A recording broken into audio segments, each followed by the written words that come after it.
F'dan il-programm jidhru xi prodotti kummerċjali. Dan il-programm huwa adattat għal kull età. Is-sena tat-tajba minn ftit ieħor ser jibda prime time tal-lejla. Il-lejla ser nospita lid-dottoressa Maria Pisani.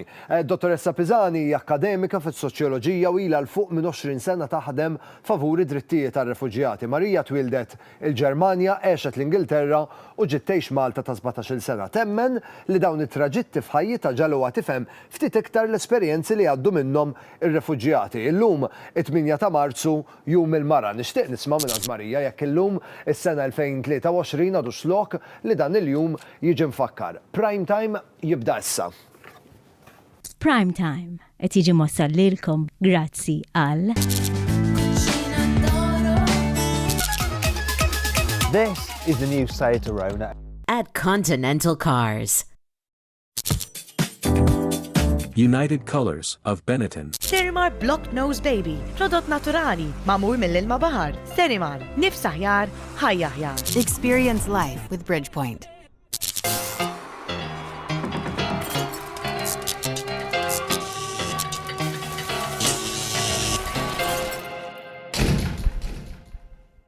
Is-sera tat-tajba u nilqakom għal prime time illum it-8 ta' Marzu b'mod internazzjonali huwa l-ġurnata li jiġi mfakkar jum il-mara. Il-mistiedna tiegħi l-lejla isimha sinonimu mal-attiviżmu favur id-drittijiet tar-refuġjati kif ukoll favur id-drittijiet tan-nisa. Miegħi l-lejla dottoressa Maria Pisani. Hello. Kif inti? All right. Is-sera tat-tajba. Grazzi tal-li aċċettajt l-istudenti, tista' akkomodar ruħek. Waslet Marija. Miħel waslet. Kif int Marija? All right. Jiena għandna tradition hawnhekk ta' prime time li nirreġistra l-mistiedna kollha. Ikolli bżonn ftit dettalji. Okay. Isem ikun jom? Maria Pisani. Maria Pisani. Date of birth? 5th of October, 1970. Virgo jew Libra? Libra. Libra, Very Libra. Libra. Nies li jkollhom passjoni u enerġija għal ħajja l-Libra. And justice, the scales of justice. Eżatt. Fejn inti mwilda, Marija? Germany. Germany, residenti, Mr. ma not a Rabat. Rabat, professjoni, Academic, sociologist. soċjologa. Marija, inti ġibt id-dottorat tiegħek. Kien diġà kellek it-tfal, kemm kellhom żmien? Meta ġibt il-PhD, nasib li Robin kella 12, Chloe kella asnaf ta' le, kienu ikbar, għax xamet degree and Masters of PhD kelli tfal, all of them.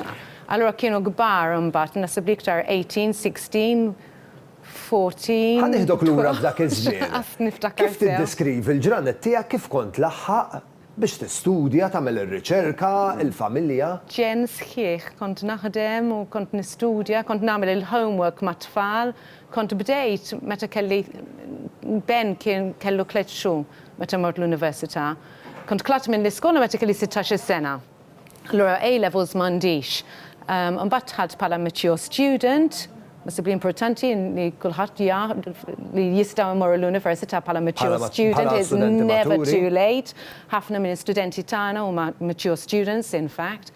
What you don't get through certificates, you get through life, you know. Experience. Through experience. So I went to university when Ben was 3 months old, and then when I was doing the degree, I had Shauna. Mbagħad meta bdejt il-masters, Shauna kellha forsi 4 snin, so 4, 6, 8 and 9. Ma bitlet titfal żgħar. Ma kienux jiġu momenti fejn kont taqta' qalbek. You know what? Le. Naqta' qalbi le.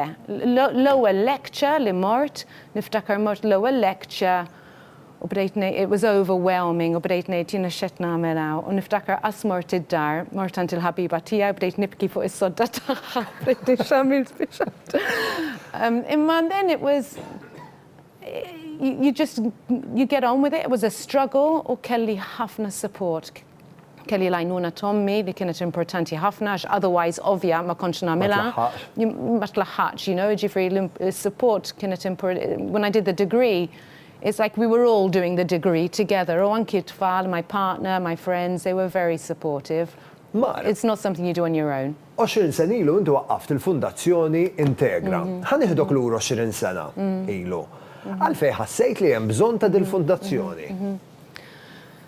So 20 years ago, I was running my first job with refugees. I had been working in issues related to marginalization and poverty already. And then my first job with refugees was running the first open centre in Halfa. So Malapoċ dak iż-żmien. And I felt there was a need. I wasn't happy with the policies.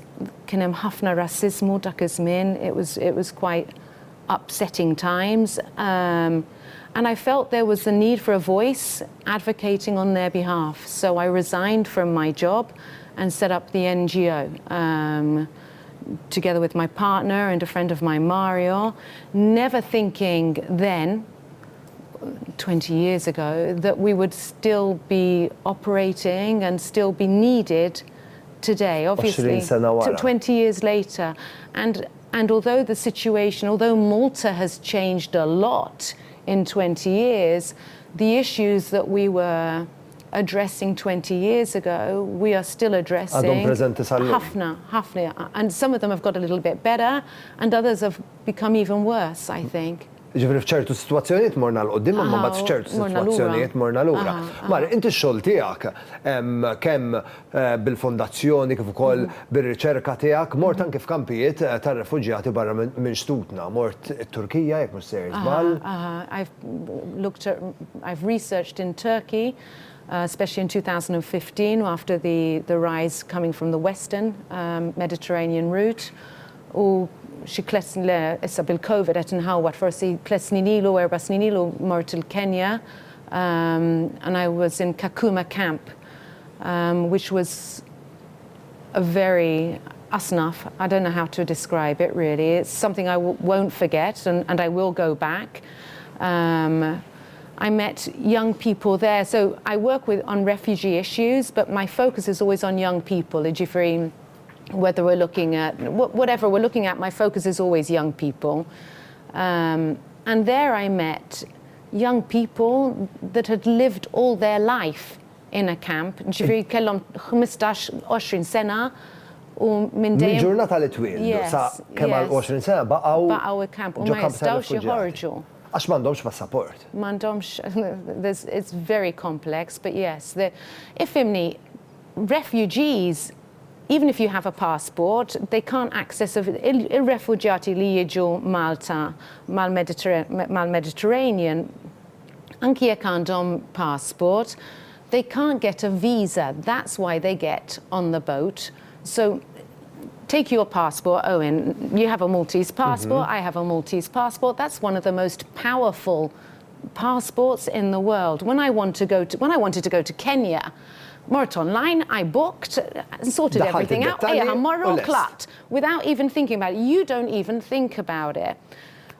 Somebody coming from many countries in the global south, especially those countries, and this is where it becomes a bit crazy, Aliyah, especially from countries where there is war and conflict and poverty, per esempio, Syria, Afghanistan, these countries that we're familiar with, Eritrea, their passport will not, unless they are super rich, they're not able to access the visas that we take for granted. So the reason people get on a boat is because they're not allowed to get on a plane. They're not allowed to get on a plane. So they're denied visa. Recently I was looking at the statistics for Syria. So il-gwerra Syria ilha 10 snin, 10 years. You remember it though. And you can see how the visas to access Europe, once the war started, the visas go down. I would like to live in a world where if there is a war, that the access to visas goes up, that people are given kind of a golden passport to be able to leave war. In reality, the opposite happens, that as soon as there is a war or conflict or poverty, it becomes impossible in Mata, to be able to access a visa and to be able to leave. And that is why people get on a boat, because they don't have the rights, id-drittijiet li għandna aħna, that we take for granted. Mara, illum 8 ta' Marzu b'mod internazzjonali jiġi ċelebrat Jum il-Mara. Yes. Qegħdin fis-sena 2023 taħseb li għadu lok li dal-jum jiġi mfakkar. Żgur li. Għaliex? Women's Day is nearly 100 years old. Jew fuqhom naħseb. I'm not exactly sure how long we've been celebrating Women's Day for. I'm 50, I'm in my 50, I'm not 50, I'm more than 50, I'm forgetting my age now. About COVID now. And I can see... Slipna 2 years. No, I started fuqhom. And I can see change. I experience change as a woman, very much so, but there is still so much to be done. And if we look at the statistics on gender and poverty, if we look at the statistics on domestic violence and intimate violence and the deaths, even in Malta, I'm just talking about Malta here, Asepawara globally, if we look at representation in positions of power in parliament and other leadership positions, representation really matters, Owen. We have a long way to go. We've come a long way, but we've got a long way to go. So for me, not just for me, International Women's Day is about, yes, celebrating women, but also advocating for more change. I believe this year, I know that the theme this year is embracing equity. And equity is a really important concept. It's not just about equality. It's not just about saying, well, anyone can do this. It's open to everyone.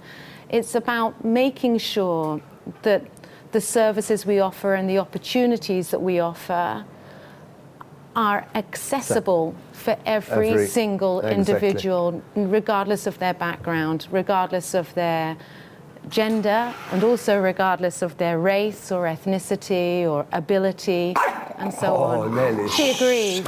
She agrees. Dr. Maria, grazzi ħafna tal-li ġejt tiltaqa' miegħi l-lejla, napprezza li sibt il-ħin u iktar napprezz iktar ix-xogħol li qiegħda tagħmel sabiex tagħti vuċi l daw kollha li m'għandhomx. Għandi ftit rigali żgħar biex inkun nista' nuri l-apprezzament tal-li sibt il-ħin biex tiġi tiltaqa' magħna l-lejla. Fil-fatt grazzi għal Fjor di Vita Baroness għalik għandna selezzjoni sabiħa ta' prodotti Baroness biex tgawdi t-toma u jkollok inqas xaħmijiet. Kif ukoll grazzi għal Berokka li għandna numru ta' vitamini biex dejjem tgawdi l-ġurnata bl-iktar mod enerġetiku. Grazzi għal Yogiti għalik għandna selezzjoni sabiħa ta' tejjiet naturali m'hemm xejn nisbaħ milli tagħlaq il-ġurnata b'naqra te tajba f'dan iż-żmien tas-sena. Kif ukoll grazzi għal Sera Bajjada u Sky Spirit Fitness Lounge għalik għandna ktieb bil-fuq minn 40 riċetta differenti li kollha kemm huma vera tajbin u tajbin ukoll għal saħħtek. Ġifieri apparti milli tajbin għat-toma tajbin ukoll għal saħħtek. Grazzi ħafna Marija u l-kumplament tas-serata it-tajba. Lilkom it-telespettaturi ngħidilkom fuq hemmhekk ħammorru l-waqfa żejra ta' reklami kif niġu lura ħajkompli Prime Time. Għandna kollegament mat-tabiba ta' Prime Time Dr. Kristin Ħaġar. Paul Mac.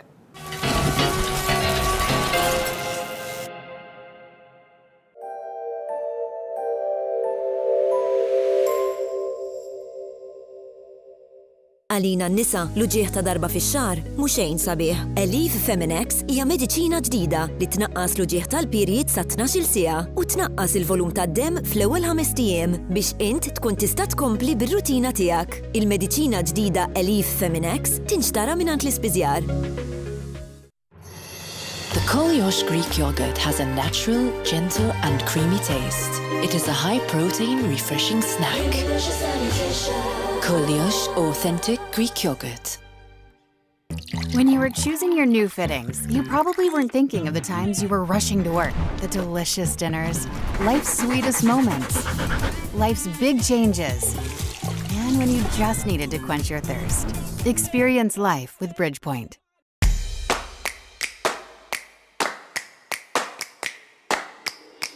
Tile and Style, the Tile Center at Birkirkara Bypass. Follow us on Facebook.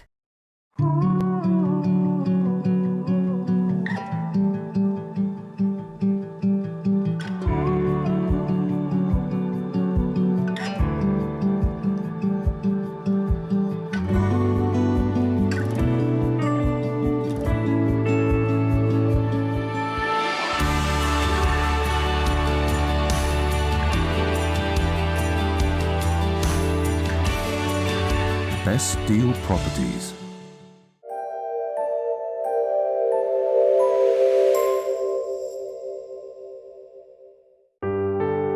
F'dan il-programm qed jidhru xi prodotti kummerċjali.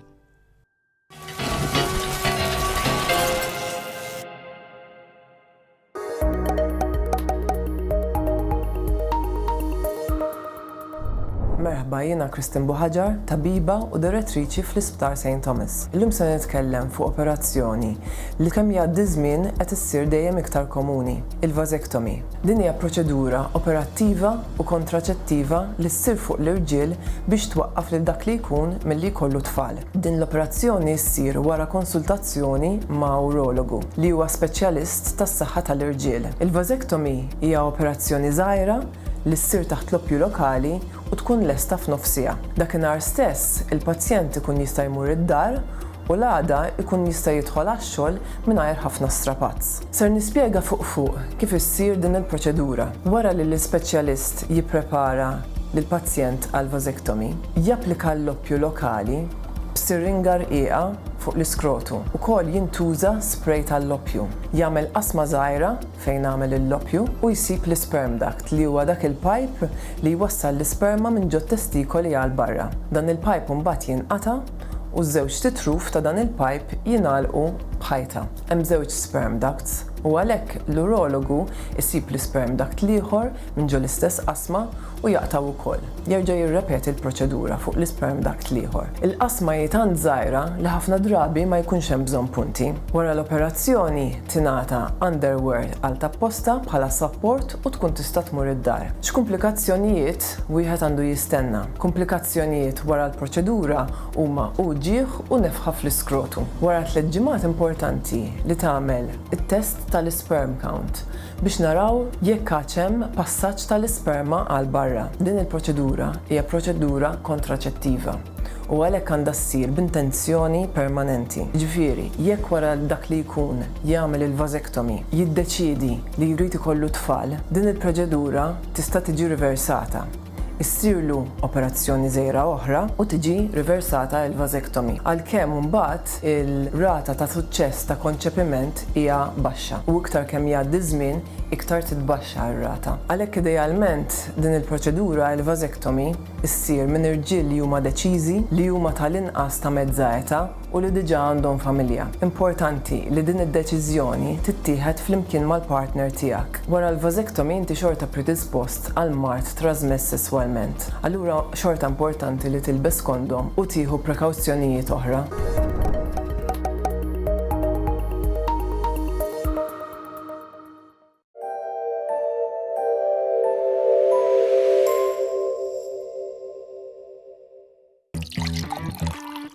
When you were choosing your new fittings, you probably weren't thinking of the times you were rushing to work, the time you felt loved and couldn't get enough of it, and when you just needed to quench your thirst. Experience life with Bridgepoint.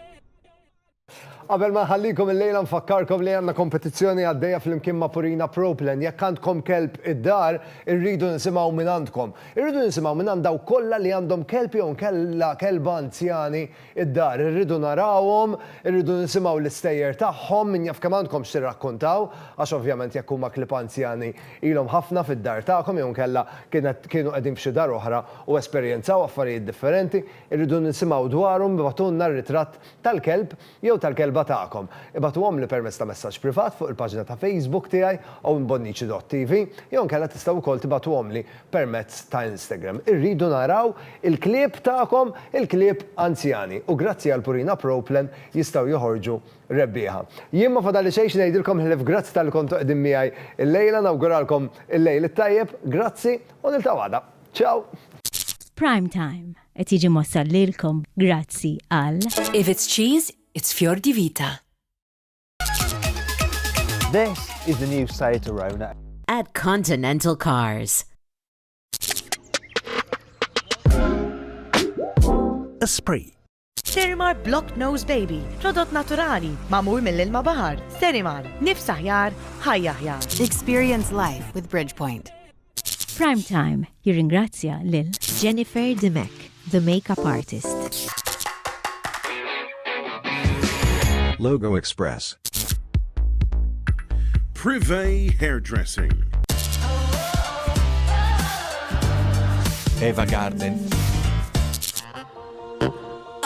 Oriental. F'dan il-programm deru xi prodotti kummerċjali.